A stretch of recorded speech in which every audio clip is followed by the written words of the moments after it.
नमस्कार, मैं जितेंद्र चतुर्वेदी। सबसे पहले तो आप सभी से आग्रह रहेगा कि अगर आप मतांतर से नहीं जुड़े हैं तो जुड़िए, वीडियो को लाइक कीजिए और साझा करना मत भूलिए। राजस्थान चौंकाने जा रहा है और ये जो वहां से खबरें आ रही हैं या फिर जो रुझान दिखाई दे रहे हैं, तमाम जो रिपोर्टें हैं वो ये बता रही हैं कि आखिर राजस्थान में ऐसा क्या घटा जिसके कारण वहां बड़े उलटफेर की संभावना दिखाई दे रही है। तो ये क्यों दिखाई दे रही है, दरअसल उसी पर हम लोग बात करेंगे, जो रुझान है, जो रिपोर्ट है, उसके लिहाज से। मगर बड़ी चीज यह है कि ये बताने की बजाय कांग्रेस के पक्ष में एक अभियान चलाया गया। और मजेदार बात देखिए कि यह अभियान सिर्फ राजस्थान में नहीं चला, यह मध्य प्रदेश में भी चला, यह छत्तीसगढ़ में भी चला और यह तेलंगाना में भी चला। और अगर आप गौर से देखें तो तेलंगाना में भी कांग्रेस की हालत अब खराब हो चली है। कमोवेश यही स्थिति मध्य प्रदेश में भी हो गई है और आप देखिए इसके प्रमाण तो कांग्रेस ही दे रही है। कमलनाथ ने जिस तरीके से अपने संभावित विधायकों की बैठक बुलाई, उसके बाद से तो यह साफ नजर आ रहा है कि उन्हें डर है कि कहीं 2018 वाला इतिहास दोहराया ना जाए, यानी हंग असेंबली ना आ जाए।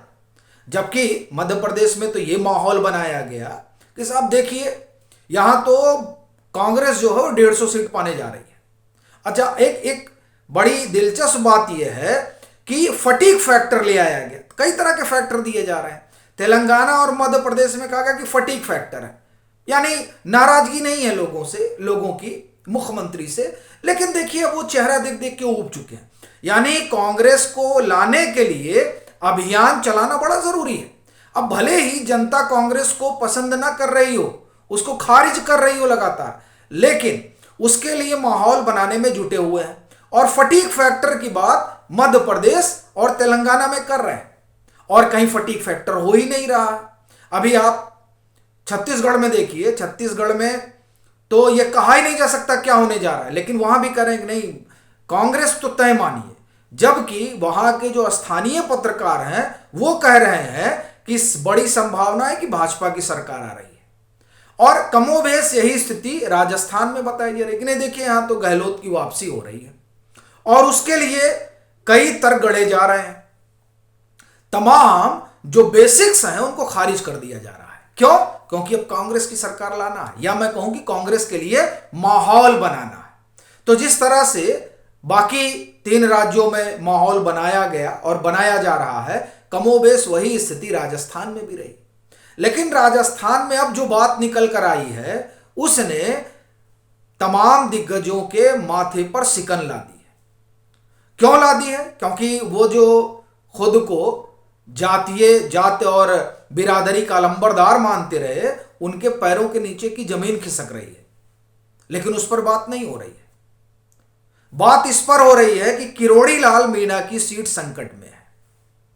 लेकिन हनुमान बेनीवाल का क्या होने जा रहा है, क्यों उनकी सीट फंसी हुई बताई जा रही है, इस पर विमर्श नहीं गढ़ा गया। अशोक गहलोत की कॉन्स्टिट्यूएंसी में 3% तकरीबन मत घट क्यों गया, इस पर बात नहीं होगी। अगर इन दोनों पर बात होगी, यानी हनुमान बेनीवाल पे बात होगी, अशोक गहलोत पे बात होगी, तो कांग्रेस को जिताने वाला जो नैरेटिव है वो तो ध्वस्त हो जाएगा। इसीलिए सिर्फ किरोड़ी लाल मीणा पे बात करिए ताकि कांग्रेस वाला नैरेटिव तो जिंदा रहे। क्योंकि फिर ये तो कहा ही जा रहा है ना कि साहब अब अगर किरोड़ी लाल मीणा की सीट बताई जा रही है कि फंसी हुई है, तब भाजपा की क्या स्थिति होगी। यानी किरोड़ी लाल मीणा ऐसा लगता है कि भाजपा का पर्याय बन गए हैं। यानी इसी एक सीट से यह तय कर लिया जाएगा कि भाजपा की क्या स्थिति है। लेकिन जाट किधर जा रहा है इससे तय नहीं करेंगे, गुज्जर किधर जा रहा है इससे तय नहीं करेंगे, मत प्रतिशत जो बढ़ गया है उससे तय नहीं करेंगे। आपको एक रोचक बात बताता हूं, फिर उन कारणों पर आता हूं जो चौंका रहे हैं। देखिए, मत प्रतिशत बढ़ा पिछले बार की तुलना में और ऐतिहासिक बताया जा रहा है राजस्थान में जो मतदान हुआ उसको लेकर। तो इसने इकोसिस्टम के भीतर खलबली मचा दी थी। चूंकि ये तो ट्रेंड रहा है राजस्थान का कि यहां 1998 से और 2018 तक जब भी मत प्रतिशत बढ़ा है भाजपा आई है और घटा है तो कांग्रेस आई है। अब बढ़ गया तो यानी भाजपा के आने की संभावना पूरी है। तो अब एक अलग नैरेटिव गढ़ा गया। कहा जा रहा है कि देखिए 200 में से 110 सीटों पर सबसे ज्यादा मतदान हुआ और इन 110 सीटों में 40 ऐसी हैं जो मुस्लिम बाहुल्य है। बाकी बची 70, तो 70 ऐसी हैं जो दलित और एसटी हैं। और ऐसी स्थिति और परिस्थिति में क्या ये 110 सीटों का जो मतदाता है वो भाजपा के लिए वोट कर रहा है? अब देखिए, यानी जब तक 3 दिसंबर के नतीजे नहीं आ जाते हैं तब तक कांग्रेस को जिताना है और इस बात को खारिज कर देना है कि जाट कहां गए। जब हनुमान बेनीवाल की सीट फंसी है तो जाट कहां जा रहे हैं? कांग्रेस के पास। वो तो अशोक गहलोत को देखना नहीं चाहते। गुज्जर कहां जा रहे हैं? अशोक गहलोत को मुख्यमंत्री बनाने के लिए, जिनका आप देखिए कि जिसकी वजह से सचिन पायलट जो है आगे नहीं आ पाए। अब ये देखिए, ये जो विरोधाभास है विश्लेषण में, वो दरअसल बता रहा है कि किस तरीके से अभियान चल रहा है। देखिए क्या है कि राजस्थान में 4 बिरादरियां हैं मोटे तौर पर जो तय करती हैं कि किसकी सरकार आने जा रही है। जाट, गुज्जर, मीणा, राजपूत।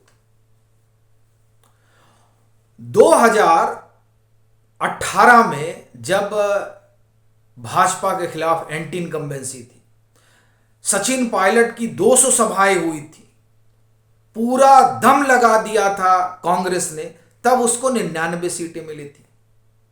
2023 में जब जाट उनके साथ खड़े नजर नहीं आ रहे हैं, गुज्जर उनके साथ खड़े नजर नहीं आ रहे हैं, राजस्थान में सचिन पायलट की बमुश्किल 20 से 25 सभाएं हुई हैं, एंटी इनकम्बेंसी कांग्रेस के खिलाफ है, तब ऐसा कैसे हो सकता है कि ये 110 और 120 सीट जो है वो कांग्रेस को मिल जाए? मतलब ये हास्यास्पद लगता है कि किस तरह से तमाम जो वेरिएबल हैं उनको इग्नोर कर दिया जा रहा है सिर्फ इसलिए कि साहब कांग्रेस के लिए अभियान चलाना है।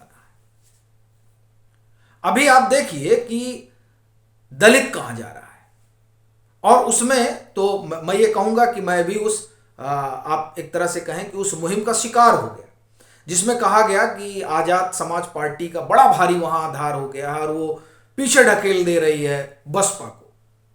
लेकिन जो जिस तरह की खबरें आ रही हैं, जिस तरह की बातें हो रही हैं, उसमें तो लग रहा है कि नहीं, ऐसा कुछ है ही नहीं है।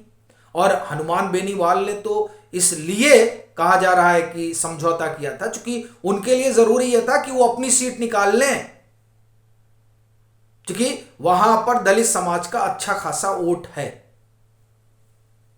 तो अब लीजिए, यह भी एक समीकरण है। और तीसरी चीज जो वहां बड़ी प्रमुखता से उठाई जा रही वो ये कि योगी आदित्यनाथ का बड़ा असर है। लॉ एंड ऑर्डर की स्थिति जिस तरह से चरमराई राजस्थान में, जिसे लेकर कहीं विमर्श नहीं गढ़ा जाता है, कहीं चर्चा ही नहीं होती है। साहब, उत्तर प्रदेश में अगर मक्खी छींक दे तो पूरे इकोसिस्टम में बवाल मच जाएगा, बड़ी खबर हो जाएगी कि देखिए साहब यहां तो मक्खी को जुकाम हो गया, आदमी का क्या हाल होगा। लेकिन राजस्थान में तो साहब सुनामी आ जाए लेकिन सांस नहीं लिया जाएगा। क्यों? कांग्रेस है। उस राजस्थान में लॉ एंड ऑर्डर की स्थिति बद से बदतर, तमाम रिपोर्टें उसमें हमें आपको बताने की जरूरत नहीं। दरअसल इस बात ने वहां के लोगों को बड़ा परेशान किया। और ये जो जयपुर में आप मत प्रतिशत बढ़ा देख रहे हैं, शहरी इलाकों में बढ़ गया साहब। किस लिए बढ़ गया ये बताने की जरूरत नहीं। और जो बात मैं योगी आदित्यनाथ की कर रहा हूं, उनका असर इसलिए है क्योंकि उनके बुलडोजर का वहां बड़ा नाम है। इंडियन एक्सप्रेस में मैंने एक तस्वीर देखी, उनका रोड शो था और रोड शो में दोनों तरफ जो है वो बुलडोजर लगा हुआ है। और बुलडोजर से आप ये कहें कि उसके आसपास खड़े होकर लोग फूल बरसा रहे हैं। इस तरीके का आप ये कहें कि योगी आदित्यनाथ का वहां क्रेज है। और ये माना जा रहा है कि दरअसल वो जो हिंदुत्व वाला एक भाजपा का अपना नैरेटिव है, उस नैरेटिव को वहां योगी आदित्यनाथ की मौजूदगी ने, उनकी सभाओं ने बड़ा मोमेंटम पैदा किया है। तो ये 3-4 चीजें हैं जो ये बता रही हैं कि कांग्रेस के लिए वहां कुछ बचा नहीं है। जाट, गुज्जर, राजपूत, ये तीनों तो आप कहें कि यानी ये कहें कि जिस पूर्वी राजस्थान ने अशोक गहलोत की सरकार बनवाई थी, वो पूर्वी राजस्थान अशोक गहलोत के हाथ से निकल गया है। और बगावत पर देखिए किसी ने बात ही नहीं की। 49 बागी हैं कांग्रेस में, 200 सीटों पर 49 बागी। लीजिए, कहीं चर्चा ही नहीं। ये तो अब चुनाव के बाद कई चीजें निकल कर आ रही हैं जो ये बता रही है कि क्यों भाजपा 150 सीट पाने जा रही है। इस बात की चर्चा चल पड़ी है, जिसमें ये तमाम कारण बताए जा रहे हैं। जातीय फैक्टर बताया जा रहा है, कांग्रेस के भीतर की बगावत बताई जा रही है, और पार्टी के भीतर एक सामंजस्य की जो स्थिति नहीं बन पाई वो बताई जा रही है। सचिन पायलट वाला इशू बताया जा रहा है। अब ये तमाम चीजें जो है वो चर्चा का विषय बन गई। इसीलिए ये कहा जा रहा है कि राजस्थान चौंकाने जा रहा है। आपकी अपनी क्या राय है जरूर साझा करिएगा। और फिर कहूंगा, मतांतर से जरूर जुड़िए, वीडियो को खूब लाइक कीजिए और साझा करना मत भूलिए।